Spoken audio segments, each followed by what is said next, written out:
این سبحان تو را آفرید، این سبحان این منصب و پول و مال برای تو داد، این جایگاه های ملایم برای تو آماده کرد، این بالشت های ملایم در زیر کشی تو به خاطر داد که تو او را عبادت کنی. باز خواب هستی؟ خیز از جات گفت، خیز عبادت کو پروردگار تا. و من خلقت الانس والجن الا لیعبدون، زیرا پروردگار ما میگوید من آدم برای چه آفریدم؟ تا که مرا عبادت کند، تا که در پیش من سجده کند، تا که در پیش من رکوع کند. من به این خاطر آفریدمش. خیز از جات. این مولا که خیلی سرکش بود، خیلی کبر که داشت، چی گفت؟ بگو رو ای غلام ایزید کریم است. رو گفت غلام هستی تو؟ گفت تو اگر عقل فراست می داشتی خدا تو را غلام من میکرد. رو گفت تو غلام هستی؟ گفت این پروردگار یک پروردگاری هست که رحیم است، گفت کریم است. گفت چگونه که امروز بعضی از بندگان خدا هم این شعار در زبانشان دارد، ای خدا لک بخش است، خدا می بخشد. عرق خورده است، خدا می بخشد. بی نمازی کرده است، خدا می بخشد. کی می بخشد؟ تو را می بخشد. بگفت رو ای غلام ایزید کریم است، برای مستمندانش رحیم است. حضرت لقمان که دویم شب آمده بود غضبناک شدند.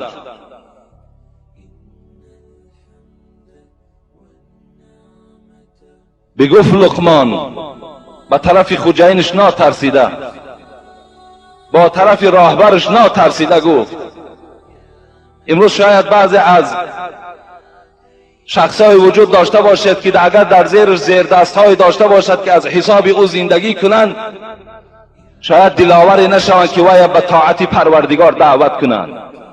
برای که از حساب او نان یافته ایستادند، اینقدر غیرت پیدا نمیکنند که برادر روز از روزها این منصب و دولت از سر ما و شما میماند. بیا امروز به طاعت پروردگار راست شویم، بیا امروز خداوند خود امانت راضی گردانیم. اینا گفتن نمیتونه. یکی حضرت لقمان گفتند، چی گفت؟ بگفت لقمان اگر ارزن بکاری و فردا هیچ گندم بر نداری. امروز گو ارزن کاریدی، امروز عمرت به خواب میگذرانی، امروز از پروردگارت سرکشی کردی، در حاصل ارزن نیست. گفت یا در حاصل ارزن تو گندم نمیگیری، خواب کردی، به غفلت گذرانیدی، دوزخی پرنار منتظر توست. و حضرت گفتن زراعتگاه دنیا جای کیشت است، عبادت قیمتی باقی بهشت است. گفتن این دنیا در پروردگار ما را فرستاد و گفت پیغمبر خدا که الدنیا مزرع الاخره، دنیا زراعتگاه است، اینجا هر چی که کاریدی حاصل شد در قیامت میبرداری، حاصل شد در قبر میبرداری. در اینجا کار، در آنجا نخل بردار، اینجا بکار، اونجا حاصل شد میگیری. زراعتگاه دنیا جای کیشت است، عبادت قیمتی باقی بهشت است. امید رحمتش آرنده باشی، ز قهرش هم مگر ترسنده باشی. رحیم است ولی قهار هم هست، کریم است از غضب جبار هم هست. که عبد خائفش اندر امان است، سزای قهر ناترسندگان است. اون حضرت گفتن از عذاب پروردگار کسی نجات می‌یابد که اگر خوف او را داشته باشد، از قبر از روز قیامت او میترسیدگی باشد. این است نصیحت حضرت لقمان. یعنی هر کسی که هر چیزی که در دنیا کارید همون حاصلش میگیرد. این پیش نماز نشد یا بعدی نماز نشد، این عقیدت خودش غلط است. این مسئله نادرست جا بجا کردگی هستند. پیش اگر از جنازه هم، پیش از نماز جمعه هم که خوانیمش، اگر وای انسانی کامل نباشد، اگر وای آدمی از خدا دور باشد، این نماز روز جمعه ما و شما به او هیچ فایده نمیدهد. حضرت فاطمه را خدا رحمت کند، بنت رسول الله صلی الله علیه و سلم. فاطمه چگونه پیغمبر میگوید جزء از بدن من بود. فاطمه با پیغمبر خدا بسیار در چهره مانند بود. و حبیب خدا در حدیث ها میگذرد که پیش فاطمه میخستند و فاطمه را هرگاه که از سفر می آمدند اولین زیارت حضرت از خانه فاطمه میکرد، فاطمه را بوسه میکرد، فاطمه هم پدرش را بوسه میکرد. همین فاطمه وقتی از دنیا گذشت، صاحب درة الناصحین از کتاب مشکات الانوار روایت میکند، میگه وقتی همین فاطمه که بعد پیغمبر خدا از دنیا گذشت، جنازش را 4 نفر برداشتند. چی زنی با حیای بود، چی زنی خدا ترسه بود، اینقدر حیای داشت که با طرف علی چی گفت؟ علی گفت تو میدانی این جسد نازک مرا کسی دیدگی نیست، از این خاطر از تو خواهش دارم وقتی از دنیا گذشتم جنازه مرا در شب کن که بدن مرا کسی نبیند. اینقدر با حیا زن بود، جسد مرا در روز کسی ندید، از این خاطر در شب جنازه مرا برین تا که بدن مرا کسی چشم نامحرم در جنازه من نرسد. حضرت وقت برداشتن تابوت 4 نفر، شوهرش علی، فرزندش امام حسن، فرزندش امام حسین و 4م نفر میگوید ابوذر غفاری بود. صاحب درة الناصحین میگوید وقتی میگوید به نزد قبر آوردن و در داخل قبر که وقتی گذاشتن، ابوذر از جاش خیست و گفت ای زمین، گفت ای قبر، میدانی که الحال مهمان تو کیست؟ امروز گفت مهمان تو دختر پیغمبری خدا فاطمه زهراست. امروز مهمان تو گفت زن حضرت علی رضی الله عنه است. امروز مهمان تو گفت مادر امام حسن و مادر امام حسین است. این زمان میگوید یک ندای آمد انا موضع حسبی و النسب، انما انا موضع عمل صالح. ابوذر گفت گوش کن، از زمین صدا آمد میگوید این قبر جای موضع حسب و نسب نیست. اینجا دختری کی هستی، اینجا بچه‌ای کی هستی، اینجا ایشانزاده و شیخزاده هستی. اینجا گفت اینها هیچ اهمیت ندارند. این خانه گفت الموت یأتی بغتة والقبر صندوق العمل. این گفت صندوق عمل است، اینجا عمل گفت اعتبار است. اونجا عمل اعتبار بوده است. از این خاطر پدرای عزیز و برادرای مهربان، در اطراف این صحبت که خیلی صحبت‌های زیاد است، من اینقدر به شما گفتنی هستم که یعنی روز چه از پیش جمعه و پس از جمعه شما به خودتان دلیل نکنید که پیش از جمعه که خواندیم وای فضل برد وای برکت یافت، بعد جمعهش گویا که وای از این روز محروم باشد. این عقیده خیلی عقیده غلط است. بهترین صورتش این است که بعد جمعه ما و شما جنازه کنیم تا که برادران ما و شما با از نماز جمعه نمانند، تا که این فرض الهی را هم ادا کنند.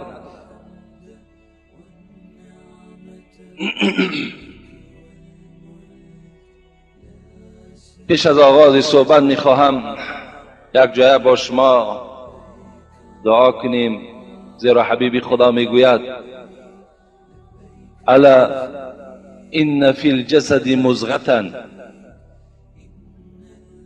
و اذا صلحت صلح الجسد كله و اذا فسدت فسد الجسد كله الا وهي قلب. حبیب خدا گفتن، ای مردم گفتن، در همین جسمهای با قوت شما، در همین بدنهای شما گفت یک قطعه گوشت است، یک پاره گوشت است. اگر این پاره گوشت درست کار کند، اگر این پاره گوشت به صلاحیت بیاید، اگر این گوشت درست باشد، همه عملهای شما درست می شود، تمام جسد شما از عذاب خدا ایمن می ماند. لیکن اگر همین قطعه گوشت اگر نادرست رفتار کند، اگر این قطعه گوشت فاسد شود، تصور کنین همه جسد شما فاسد می شود، تمام عملهای شما بیکاره می شود. گفتن ای حبیب خدا این قطعه گوشت چیست؟ حبیب خدا گفتن الا و هی قلب، آگاه باشید که وای دل است. حبیب خدا میگوید ان القلوب بنو آدم بین اصبعین كلها بین اصبعین من اصابع الرحمن كقلب واحد یصرفوه حیث یشاء. پیغمبر خدا گفت تمام دلهای مردمی روی دنیا در بین دو انگشت از انگشتان پروردگار است، به منزله یک دل.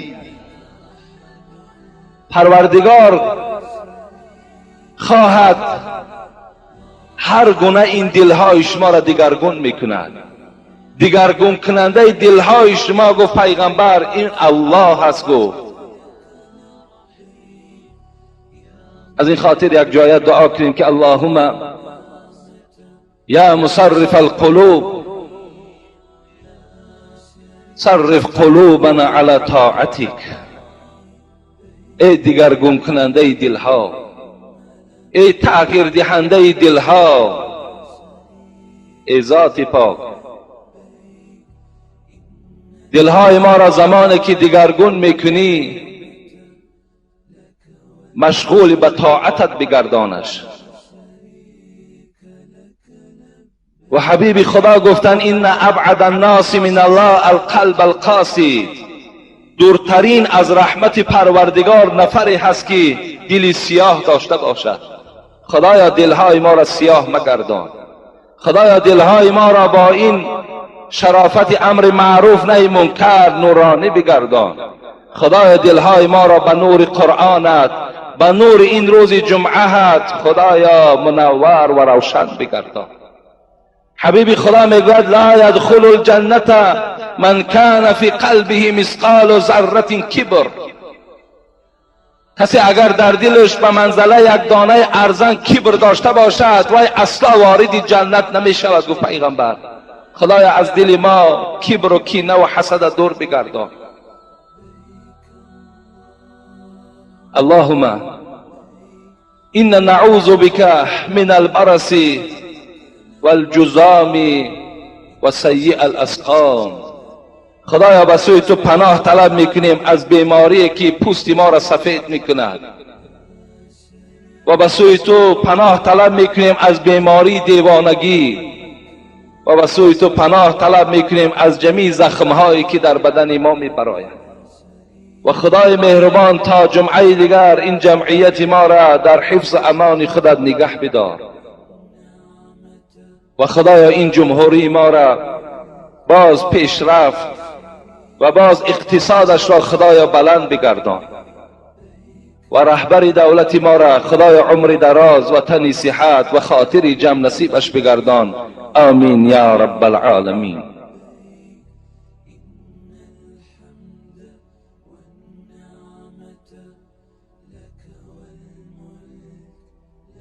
اعوذ بالله من الشیطان الرجیم. بسم الله الرحمن الرحیم. ولا تسعر خدك للناس ولا تمشي في الارض مرحا ان الله لا يحب كل مختال فخور واقصد في مشيك واغضض من صوتك ان انكر الاصوات لصوت الحمير. صدق الله العظيم. آیتی که بهر شما تلاوت کردم از سوره مبارکه لقمان است. میخواهم این را برای شما ترجمه کنم، تحلیل کنم و پیش از تحلیل این آیت یک سخن حضرت سفیان ثوری یادم آمد که سفیان ثوری را شاید بار من برای شما خبر داده بودم، آشنا کرده بودم که ایشان کیست. سفیان لقب داشت به نام ثور. ثور گفته عربها برزگاو میگویند. این دوست خدا، این محب الله، این عالم برجسته برای چی اینقدر لقب خیلی ناخوب ثور برزگاو در نام خودش پیوست کردگی هست؟ حضرت خیلی حیات خوب گذرانیدن. هم عصری حضرت امام ابو حنیفه امام ما و شما بودند. با خود حلقه های درس داشتند، هم مفسر و هم محدث بودند. حضرت میگوید 3 پیر را، 3 استاد را از سر گذرانیدگی هستند. چنان حضرت به خدا نزدیک و چنان بنده بودن که حتی میگوید باره به پیش یک خانه خیلی با حشمت 3 آشیانه و 4 آشیانه گذشت، همراهش یک نفری بود. میگوید وقتی این رفیقش با اون خانه خیلی نظر کرد، گفت چرا اینقدر نظر میکنی؟ همین نظرهای شما سبب شد و اینها به اسراف راه دادن. یعنی وقتی شما که میروید خانه های با حشمت میبینید، با اونها را که تعریف و توصیف میکنید، اونها باز اسرافشون زیاده میکنن.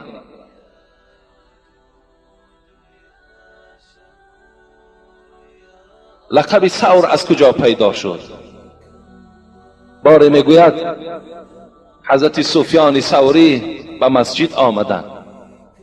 صاحبی تذکرة الاولیاء میگوید وقتی میگوید به مسجد که آمدن، آداب مسجد همین است که پای راست ما و شما در مسجد گذاریم و گوییم که پروردگارا درهای رحمتت را بالای ما باز کن، از رحمتت پروردگارا ما را برخوردار کن. گفته پای راست ما نباید که در مسجد گذاریم. این حضرت سفیان شاید فراموش کردند یا شاید خاطرشان پریشان بود که حضرت به جای پای راست گذاشتن پای چپ گذاشتن. در حال میگوید صدای آمد که ای ثور، ای برزگو.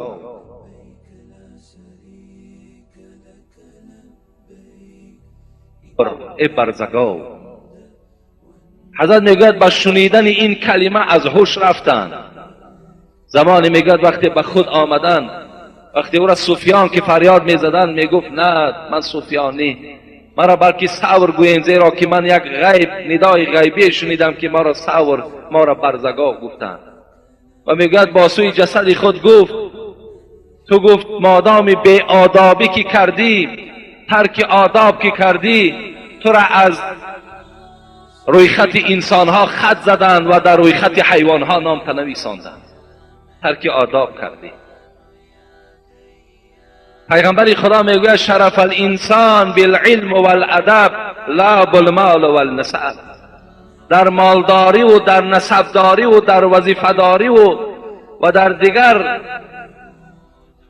جهتها شرف انسان پیدا نمی شود، بلکه انسان وقتی علم داشته باشد، آداب داشته باشد، اینجا گفتن حبیب خدا شرافت او پیدا می شود. حضرت عایشه روایت میکند حدیث را که حدیث متفق علیه است. میگوید سمعت رسول الله صلی الله علیه و سلم یقول، حبیب خدا گفتن ان المؤمن لا یدرک بحسن الخلق درجه الصائم القائم. کسی اگر آداب داشته باشد، کسی اگر فعل خوب داشته باشد، کسی اگر زبان آزاردهنده نداشته باشد، پیغمبر خدا گفت در ثواب برابر است با انسانی که روز روزدار است و شب تا به روز نماز میخواند. در ثواب برابر است با اون انسان کسی که اگر آداب داشته باشد. حضرت انس میگوید من 10 سال خدمت حبیب خدا را کردم. کان احسن الناس خلقا. پیغمبر خدا را بهترین اخلاق، بهترین آداب در حبیب خدا بود. حضرت انس بها دادن. یعنی آداب باید که در هر کدام ما و شما وظیفه اولین درجه من باشد، باید با آداب باشه، باید خوشفعل باشه. اون سعدی میگوید ادب بهتر از گنج قارون بود. ادب بهتر از گنج قارون بود، فزونتر از ملک فریدون بود. بزرگان نکردن پروای مال، که اموال را هست روز زوال. بزرگانی میگوید پروای مال نداشتند، زیرا میدانستند که روز از روزها این مال از دست اونها میرود. چگونه حضرت سعدی در دیگر مصرع‌ها میگوید به دولت مناز و به محنت ملال، که این هر دو را زود از زوال. و دولت هم نازیدن لازم نی، و منصب هم نازیدن لازم نی. شاید زیرا زود است که از دست تو اینها می رود. انا بزرگان ما پروای مال نکردن، بلکه اونا چیکار کردن؟ اونان سوی علم و ادب تاختن که نامی نیکو از ادب یافتن. اونا با سوی علم و ادب بیشتر کوشش کردند و امروز نام اونهایی که امروز باقی است ما و شما نامشان از سفیان ثوری میگوییم و دیگر حضرت ها را وقتی نام میگیریم اونا از روی آداب میگوید این درجات یافتگی هستند. فعل خوب، آداب خوب، این هم خودش علاقه موضوع کبر هست. عکس کبر این حسن خلق است، یعنی فعل خوب است. میگوید زمان بود، یک زمان بود میگوید یک اعرابی، یک عربی در دست خود میگوید یک شمشیر گرفت. این از آداب پیغمبر تماشا کنید. و میگوید به مدینه در آمد در حالتی که کارد او میگوید در دستش بود و هر کس که این صورت میدید خیلی صورت وحشیانه بود و یک ترس در دل او جای میگرفت. وقتی حضرت عمر میگوید رو پروی این انسان آمد، روبرو شدن، گفت کجا میروی؟ گفت از چهره و از اعمالت معین است که تو مشرک هستی در این سرزمینی که مسلمان ها زندگی میکنن، تو چیکار داری؟ گفت من برای قتل محمد صلی الله علیه و سلم آمدم. حضرت عمر شنیدن این سخن نداشت. اونا از پدر و مادر و از جان و فرزندشان دیده محمد دوست می داشتند. حضرت میگوید چی گفتی؟ گفت من برای قتل ان همین انسان آمدم. میگوید در حال حضرت میگوید لباسش بدر کرد و سر به سر با این شد. زمان حضرت که نیرو داشت، قوه داشت، این مشرک میگه در زمین غلطانید و کاردی او را گرفت، دست و پاشا بستند، بردن در مسجد، میگه در یک کنج گذاشتند. در حال نزد حبیب خدا رفت. گفت حبیب خدا یک نفر برای قتل تو آمده بود، ما او انسان این گونه معامله کردیم. حبیب خدا از جای خود خیستن آمدن، نگاه کردن که در یک اطراف مسجد، در یک کنج مسجد دست و پای بسته و به صحابه ها نگاه کرد و گفت با این طعام دادین یا ندادین؟ حضرت عمر میگوید در هیجان آمد، گفت چگونه طعام به این دهیم زمانی که وی نیت قتل تو را دارد ای حبیب خدا؟ حضرت میگوید در حال اشاره کردن که از خانه من شیر تازه آره. رفتن میگوید شیر آوردن. حضرت فرمان دادن دستهاش کشایی. دستهاش کشادن. شیر در دست همون آدمی که قاتل او بود در دست وی داد. گفت نوش. گفت وی نوشید. از جاش خیست، شمشیرش در دستش داد پیغمبری خدا. حضرت عمر که خیلی غضبناک بود گفت مادام اینقدر نوازش پیغمبر با تو کرد، بگو اشهد ان لا اله الا الله اشهد ان محمدا عبده و رسوله. گواهی ده. گفت نه گواهی نمیدهم. گفت و حبیب خدا گفت راهش کشاید برایت رود. وقتی میگد رفت، یک مقدار رفت، گشته آمد گفت اشهد ان لا اله الا الله اشهد ان محمدا عبده و رسوله. ایمان آورد. حضرت عمر گفت چرا؟ گفت زمانی که من برای تو تلقین کردم قبول نکردی و الحال گشته آمدی و ایمان آوردی.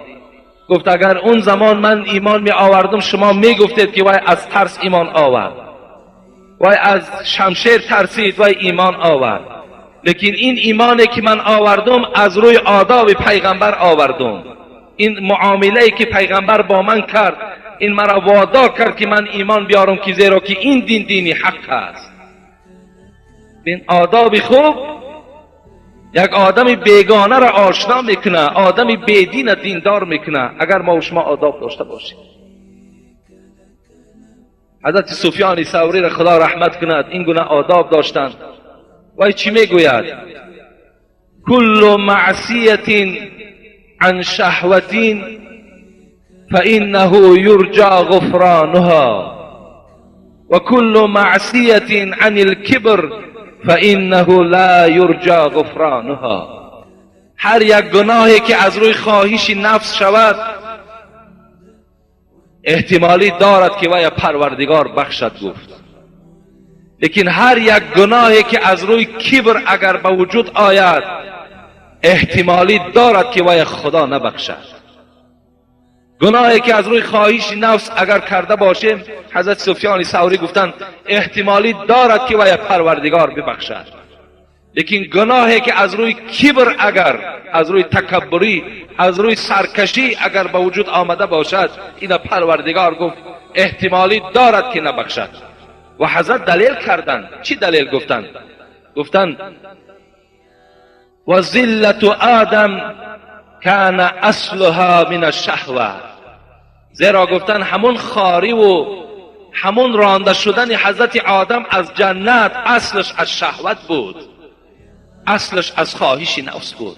چگونه که خداوند در سوره اعراف چندین آیت های قرآنی را حکایت میکند: یا آدم اسکن انت و زوجک الجنه و کلا من حیث شئتما ولا تقرب هذه الشجره فتكون من الظالمین.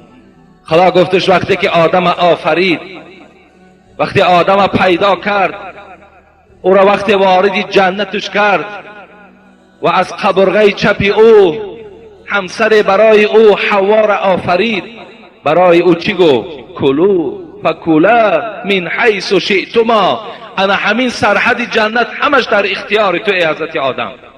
همراه همسرت هر چی میخوری خوردن بگیر، هر لباسی که میخواهی پوشیدن بگیر، جنت همش در اختیار تو.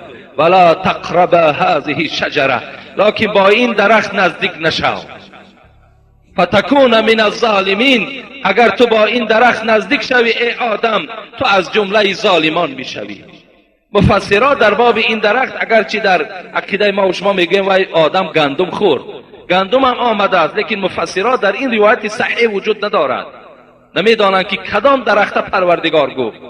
یعنی نام او به ما و شما تا حال معلوم نیست. یعنی با این درخت اشاره کرد حضرت آدم داناندش، خبرش داد به این نزدیک نشو گفت. لیکن حضرت آدم چیکار کرد؟ حضرت آدم که با این درخت نزدیک شد به وسواس شیطان بود. انه لکم عدو مبین، خدا گفته شیطان دشمن آشکارای توست، حضرت آدم از او احتیاط باش. وای چیکار کرد؟ وای وسواسش کرد. گفت میدانی برای چی خدا گفت که اینه نخور؟ گفت نه نمیدانم. گفت برای که اگر این خوری تو از جمله فرشته ها میشوی. خدا میگه فتکون من الظالمین. خدا که اگر گمراه کرد، خدا که اگر یگان خاری را خواهد برات آوردن، هزار علم که داشته باشی گمراه میشوی، نادان میشوی. خدا گفتش به این نزدیک نشو که از جمله ظالمان میشوی. شیطان گفتش اگر تو این خوری گفته از جمله فرشته ها میشوی. از این خاطر گفت خدا تو را من کرد. آدم فارید که از جمله چی باشد؟ از جمله فرشته ها باشد. به این درخت نزدیکی شد، در حال چه حالتی، یک حادثه، چه یک دهشت، چه یک مصیبت بالای آدم آمد و خداوند او را از جنت بیرون کرد. لیکن اصلی گناهش از چی بود؟ از شهوت بود، از خواهش نفسش بود. وقتی زمین ده آمد دعا کرد ربنا ظلمنا انفسنا و ان لم تغفر لنا و ترحمنا لنکونن من الخاسرین. پروردگارا، انسان خود از کلمه نسیان است، فراموش خاطر است. انسان بی سهو و بی غلط نمی شود. پروردگارا بی نقص و بی عصیان فقط ذاتی توست. من ظلم کردم در نفس خودم، من سخن تو را قبول نکردم، من سخن تو را نگرفتم، گمراه شدم، وسواس شیطان در مبتلا شدم. از این خاطر پروردگارا اگر مرا مغفرت نکنی، اگر مرا در رحمتت شامل نکنی، من از جمله ظالمان میشوم. خداوند این دعای حضرت آدم شنید و دعاش قبول کرد. حضرت آدم گناهش بخشید، زیرا اصل این گناه از خواهش نفس بود، از شهوت بود. یکی حضرت سفیان ثوری میگوید گناهی که اگر کل معصیت عن الکبر فانه لا یرجى غفرانها، لیکن اگر گناهی که از روی کبر شود احتمالی دارد که وی پروردگار قبول نکند، احتمالی دارد که پروردگار وی عذاب دهد. و حضرت دلیل کردند. باز می آییم به سوره و آیت قرآن می رسیم. اعوذ بالله من الشیطان الرجیم. و اذ قال ربک للملائکه انی خالق بشر من طین. پروردگار گویم عادی کرده، اگر ساده کرده گویم یک مجلس آراسته کرد در بین ملائکه ها. همه ملائکه ها را چی گفت؟ انی خالق بشر من طین. من گفت اراده دارم ای ملائکه ها. چی اراده دارم؟ این که من یک آدمی خاکی می سازم، آدم می آفرم، آدم پیدا میکنم. فاذا سویته و نفخت فیه من روحی فقعوا له ساجدین. فسجد الملائکة كلهم اجمعون الا ابلیس استکبر و کان من الکافرین. خدا گفت وقتی من آدم آفریدم، وقتی وی من با ید قدرت خود با دست خود راست کردم و از روح خود در بدن او که وقتی دمیدم و یک جان که دادم، تمام ملائکه ها شادباشی و شادمانی، همه ملائکه ها جبرائیل و اسرافیل و عزرائیل و میکائیل همه سجده کردند حضرت آدم، الا ابلیس. ابلیس سجده نکرد. استکبر و کان من الکافرین. کبر کرد، سرکشی کرد. حضرت آدم سجده نکرد. خداوند چی گفت؟ قال یا ابلیس ما منعك ان تسجد لما خلقت بیدی استکبرت او كنت من العالین. گفت ای ابلیس، گفت آیا کبر کردی؟ چرا؟ گفت آدمی را که ما با دست خودمان او را آفریدیم، با دست خودمان ساختیم، در جسم او از روح خود جان دمیدیم، چرا او را سجده نکردی؟ کبر کردی، سرکشی کردی، یا تو از او بهتر هستی؟ او کنت من العالین، تو از او عالی تر هستی. خدا گفتش چی گفت؟ قال انا خیر منه. پروردگار گفت من از این آدم خاکی ده افضلتر و بهترتر هستم. خلقته من طین و خلقتنی من نار. پروردگار آخی من تو از آتش آفریدی و وی از خاک آفریدی. آتش از خاک افضل است. پروردگار در جواب این متکبر چی گفت؟ قال فاخرج منها فانک لعنتی الی یوم الدین. تو مادامی که کبر کردی، مادام سرکشی کردی، مادامی که از روی کبرت خودت را از آدم بالاتر که دانستی، فاخرج منها، از این موضع، خواه جنت باشد، خواه دایره فرشته ها باشد، گفت از اینجا بیرون شو. و این لعنت علیک الی یوم الدین. و لعنت من بر تو باد تا روز قیامت. پروردگار شیطان از روی کبرش چیکار کرد؟ از نزد فرشته ها و از جنت بیرونش کرد. گفت لعنت من تا روز قیامت در حق تو باد. این برای همه آن کسانی که کبر میکنند این باید عبرت باشد. کسانی که کبر میکنند بر اونها البته لعنت پروردگار است. زیرا خداوند چی میگوید؟ قال الله تبارک و تعالی الکبریاء ازاری والعظمة ردائی فمن ینازعونی فی واحد منهما عذبته. کبر کردن، سربلندی کردن، گردن فرازی کردن، خدا گفت فقط حق من است، هیچ کس حق ندارد کبر کند. اگر کدام از شما کبر کرد، کدام از شما سرکشی کرد، عذبته، یقین داند که عذابش میکنم. اگر کسی کبریایی مرا گیرد، کسی اگر مثل من کبر کند، مثل من گردن فرازی کند که وی لایق اینه ندارد، من او را البته به البته عذابش میکنم. خدا رحمت کرد حضرت مولوی جنونی را. او میگوید اصلت از قطر منی لایق تو نیست منی. ای مردم آگاه باشید، اصلت از قطره منی، اصل پیدایشت نظر کن. اصل پیدایشت از یک قطره آب منی است که اگر در وجود انسان رسد به نماز میکند. اصلت از قطره منی، لایق تو نیست منی. از راه بول شدی، کبر و منی ها چی کنی؟ تو از راه بول شدی کو، از راه دو بول یک جایه شدن و تو پیدا شدی. منی ها برای تو چی لازم؟ تو لایق منی را نداری.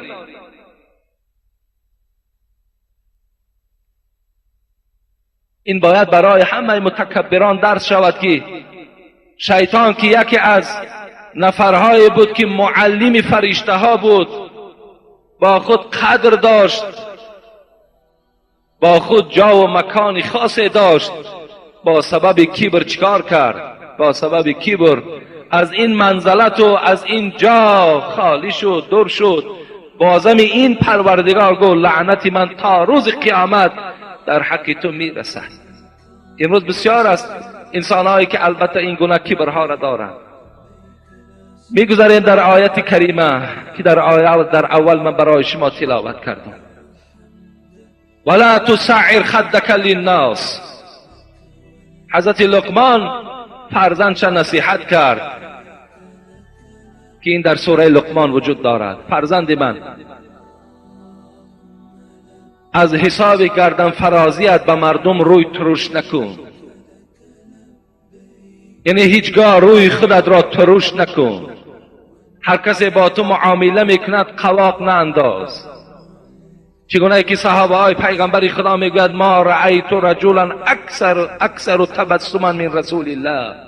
از پیغمبر در ما مرد تبسم دار ندیدیم. دائم در پیغمبر در چهرش تبسم ها وجود داشت. در چهرت باید که یک خنده، در چهرت یک قواقی کشاده وجود داشته باشد که یک انسان با تو دلاور شود که صحبت کند.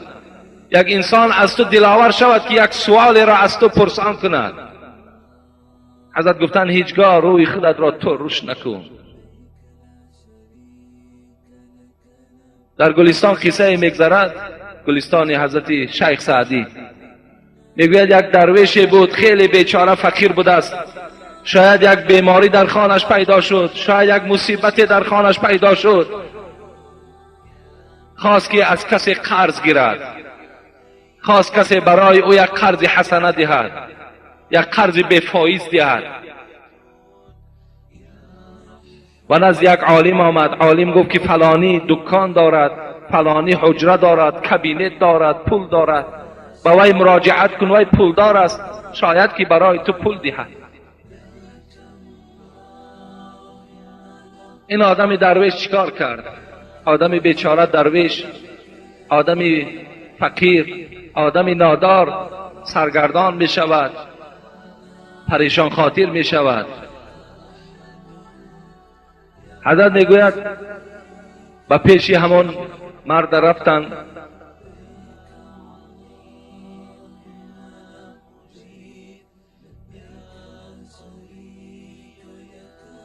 و پیش این مرد خوجین در آمد برای شکایت کردن.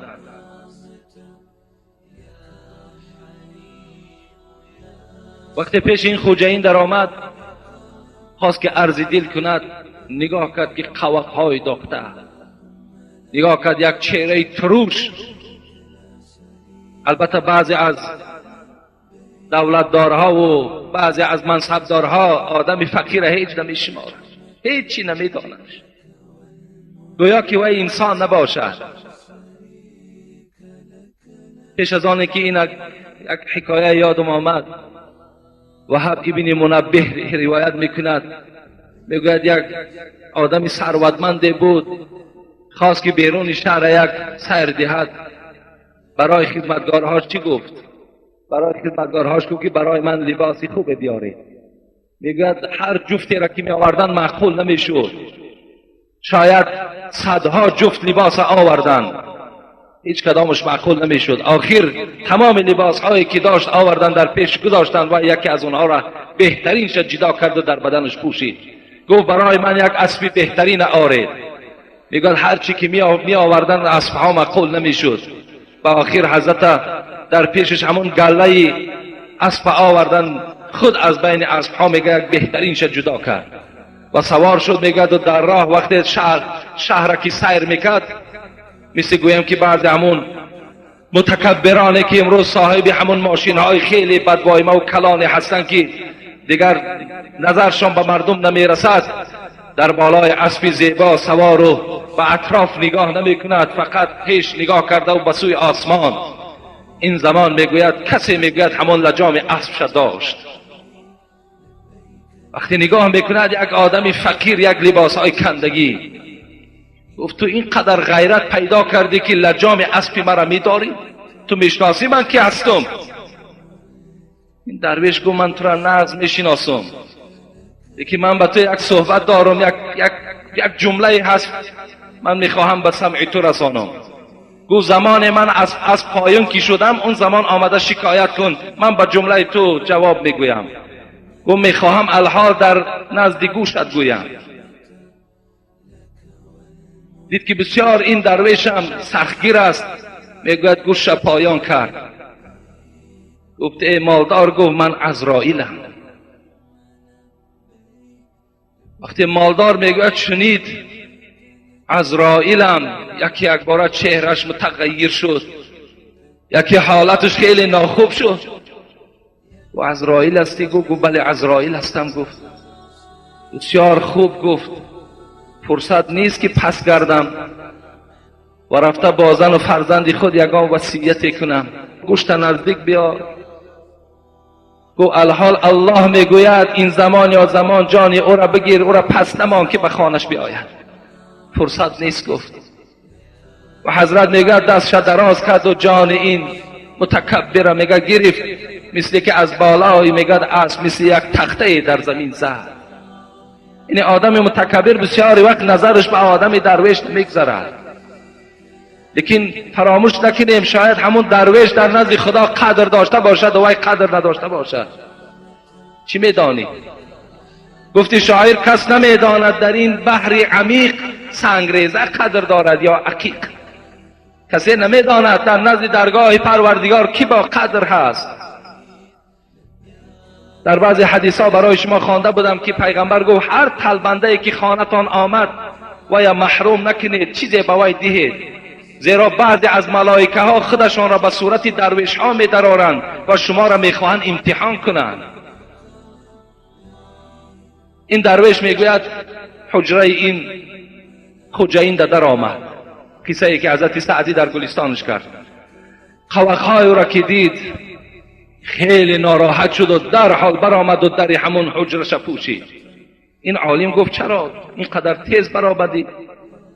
گفت عطای او را به لقاش بخشیدم. یعنی آن چیزی که به من میداد به همون قوق و به همون چهره ترشش بخشیدمش. گفت و حضرت سعدی گفتن مبر حاجت به نزدیکی ترش روی. حضرت بعد نصیحت کردن به همه ما و شما، مبر حاجت به نزدیکی ترش روی که از خوی بدش فرسوده گردی. دیدی که یک آدمی خیلی ترش روی است، خیلی بدقواق است، از او گفت هیچ پیسه طلب نکن، پیش وی نرو که خیلی طبیعت ناآرام می شود. اگر گویی غمی دل با کسی گوی که از رویش به نقد آسوده گردی. اگر غمی دل داری پیش نفری برو که یک قواق کشاده داشته باشد، یک روی کشاده داشته باشد، یک سخن خوب داشته باشد. انا حضرت برای همین فرزندش چی گفت؟ ولا تسعر خدک للناس، با مردم با چهره کشاد معامله کن، قواق نه انداز بلکه چهره تا کشاده کن. انشاءالله این شرح خیلی وسیع دارد. میخواهم باز در جمعه آینده این آیت برای شما باز مفصلتر روشنتر بیان کنیم، زیرا وقتی ما و شما را همون موعظه اولی که از جنازه بود کمی گرفت، لیکن وای هم یک مسئله خیلی مهم است برای هر کدام ما و شما لازم است دانستن او. و آخر دعوانا ان الحمد لله رب العالمین. ان شاء الله اینجا چند نفرها را نامهاشون میخونیم، در حقشون دعا میکنیم. و بعدا نماز میخوانیم. الله اکبر، الله اکبر.